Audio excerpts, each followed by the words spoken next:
Why do you guys want Grant Udinski? Nick can't believe it. Nick thinks this is insane. Nick Wilson thinks it's insane. Social media reactions brought to you by who, Owen? Scheiben Jewelers, Cleveland's premier jewelry store. I ran a poll last night into today, and Nick was like, WTF. He said he's reacting to the result. 50%. We got 7 minutes left in this poll. I said, okay, new one, because I put the first one 10 minutes out before Mike McDaniel pulled his name out of the hat, which we talked about at length earlier today. Might even bring it up later on before the show. 923thefan.com and the free Odyssey app. I wrote, okay, who do you want now? Udinski, Jim Schwartz, Sean McDermott, none of the above. Only 16% said Jim Schwartz. Surprising to you? Not totally surprising, just given anybody would go back, and it's a long time ago now, but go back and look at his record, and you know how fans are. They'll just say, bad coach, bad record, bad coach. 26.2% said Sean McDermott. 50%, 50.3%. A lot of people voted on this, man. Put out Grant Udinski. If you want Udinski, why? 216-474-0092. Give me a good reason. I'm very interested in him. And the reason I can give is not a great reason. I haven't heard anything negative to him. I have nothing but time, so I have patience for the young man. So if they were like, well, he's going to be a head coach in 2 years, why don't I just speed up the process then, huh? I don't think I'm going to go there. But and also, if I don't win many games this coming year, and I don't think we are going to win many games this year, you're not going to fire him. You'd just fire Andrew Berry, wouldn't you? Wouldn't you? If you're going to fire somebody, wouldn't you just fire Andrew and not the 30-year-old? So yeah, but you'd assume the next coach would say, why is this guy my head coach? Those aren't reasons. I can't give you great reasons. I don't know much about the guy. I told you. I had Matthew Collar mention him like a couple years ago, and then that was it. Well, he was 26 or 27 at the time. He's young, so he hasn't made his mistakes yet. Exactly. That's key for fans because they don't want to look at a retread who's lost games before or a coordinator who's lost a playoff game because that's what happens. Normally in past Browns coaching searches, we have been looking at coordinators that are in the NFC and AFC championship game. How'd they do in that game? Do we want them? Which is so silly. Like, that is the dumbest way to evaluate these coaches. But it's all we got. And with Grant Udinski, we got nothing other than he has 100% approval rating of anybody that's worked with him. Okay, well, that's just the people that are willing to talk, and that's typically what the approval rating is for most guys who have not really done a whole lot. Like all the up-and-coming guys, if like there is a Nate Schillhouse on every football team in every coaching room in America. There was on the Browns. On the 2014 Browns, there was a Mike McDaniel on that staff. They were not a good football team. Even on bad, you're so right. Even on bad football teams, there's a young guy that the right people are excited about. 100%. Sure. So I think right now fans have just looked at the list of candidates. They're like, nope, don't want him. Nope, don't want him. That's not very exciting. Hey, 30-year-old or 29-year-old, how old is he? That they're comparing to Sean McVay. He's Boom, 30. Take him. Boom. And I've knocked down, like David brings up, the 30-year-old kid who's never called plays on an offense over a coach who's 90 and 50 and made the playoffs every year. I That's know. over McDermott? Sean McDermott. The never called plays things, I told you, man, I think that's overrated. But I'm telling you, if it came down to organization and the process of an offseason, getting a team ready, the week-by-week thing, wouldn't Sean McDermott blow him out of the water? Yes, but you're banking on somebody who's got the aptitude, the capacity to have like this ascension where not only can they pick it up, I mean, it'd be a lot to ask of this dude who's never called plays to coach a team and call plays. Like, that would be controversial. You have to get a play caller for him. You cannot do that. Your first time out calling plays, you're going to be the head coach of the football team. No, that's a disaster waiting to happen. You're setting him up in a bad spot. I'd have a lump in my throat. Mark that down, because if they hire the guy and then they say he's the play caller, I can't walk away from those words. The second thing of it is, and I have been texted this, and I think you probably have as well. McDaniel pulling his name out. I'm going to get to the Udinsky folks here in a second. McDaniel pulling his name out. There have been a couple of people who have reached out who said the forced marriage, quote unquote, between him and Jim Schwartz might not go very well. Now, this is McDaniel they were telling us about. Did you get the same thing? Heard it, yeah. Because they said that maybe Schwartz would walk all over him.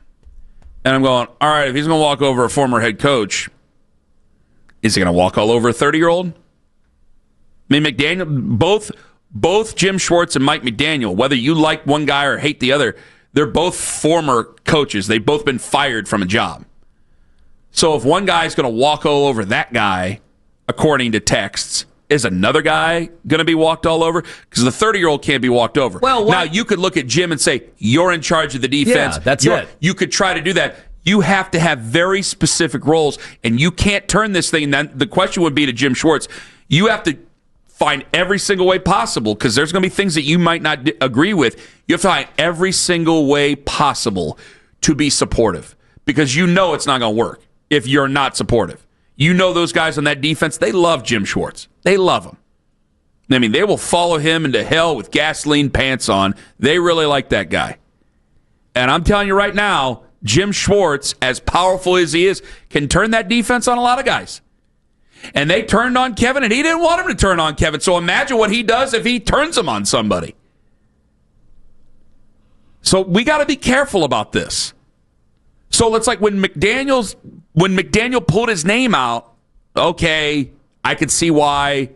Maybe he did us a favor, but we'll see. You got to be careful about the power structure thing there. And if Udinsky, if he does interview with the Bills, now it might just be a courtesy interview, whatever, I don't know. But good God, if you end up getting a choice, like, this is what sucks. This is why I don't like firing people. Change, yeah, I guess a change was necessary to be made, but I don't like firing people because now I don't think a lot of people expected in that building that the Ravens' job would be open and the Steelers' job would be open and the Bills' job would be open at the same time your job's open. And it's just knocked you down a rung. I can give you every reason in the world and try to fight and argue and scream and yell about why this job's better than the Cardinals. It's easy. I don't respect much of the Cardinals. But when it comes to the Bills, yeah, you got Josh Allen. When it comes to the Steelers, you got history. When it comes to the Ravens, you have Lamar Jackson and you have history. There's a lot there that you can't compete with. We've got Myles Garrett in the defense. Exactly. If they're serious about bringing in Grant Udinski, I think a lot of us would change our tune and go, good luck with the kid. Fine, good luck with him. It's like, hey, man, they're going to pick Josh Allen out of anybody. Anybody in your room, they're going to pick Josh Allen over. So now I got competition over a guy that people are really excited about that not a lot of people can give me empirical evidence on why he would be good. Like you said it yourself, like, yeah, we know about the failings of Sean McDermott and Mike McDaniel and so many others, but we also know where they corrected themselves on. Like the stuff about Mike McDaniel, I'll tell you what, last week I was getting a bunch of stuff about Mike McDaniel's personal life, the 2014 incident with Josh Gordon. I'm like, yeah, he's been very public about that. Very public about his struggles. Which he's done in interviews. Yeah. And I respect him for that, facing that and owning up to it and moving forward and being open about it. I think there's a great respect to that. And that was not while that incident was terrible and sucked, that's not a net negative against him. So a person being open and honest about that sort of thing isn't a negative. So I agree with you, and I see where you're coming from when you're going, hey, yeah, we know that there's faults here. Where did they improve on the faults to make themselves better? 216-474-0092. Let me get to Anthony in Euclid. Hello, Anthony.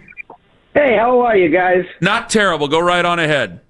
Okay, man. I was dreading this to happen. It seems like we're the only team that has stipulations to the job. I know sometime in the past there was such a thing as co-head coaches. What do you think if they had Schwartz, co-head coach, and whoever else, and they're looking at Udinsky, co-head coach, and they just stay out of each other's way? Where's the buck stop? So, there's always got to be one person who makes a decision.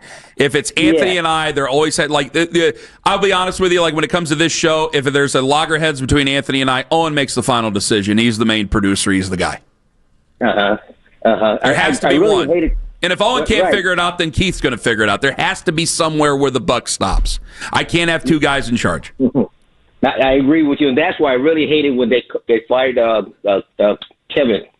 Man, because who else is better suited to continue on or to untangle this mess than Kevin? Well, I think a lot of times, I thought Kevin this last year, Anthony, this is where I'll go away from you on it, and I thank you very much for the call, is I think that Kevin let it swallow him up this year. I think this year, finally, the waves went over him, and that was enough. And that's why I think that I'm not going to take back what I said. I don't think he wanted to be here anymore. I think it was time for it was as about a mutual parting of ways as you could have without having a mutual parting of ways between these two parties.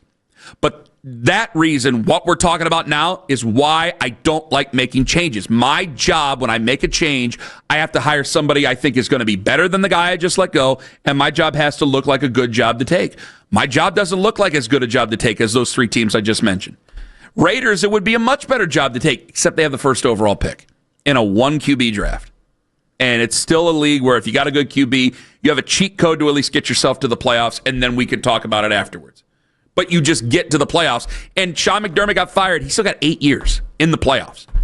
So that still is going to work for a guy like that. So you have to fight that now. And as this goes forward, maybe Andrew should be on the table. Maybe they should go back. Maybe this should be more of a Jaguars, Trent Baalke, Liam Cohen situation. I don't think that anything should be off the table here. If you want somebody consistent, steady, I'm just assuming, and that's a bad assumption, I understand that.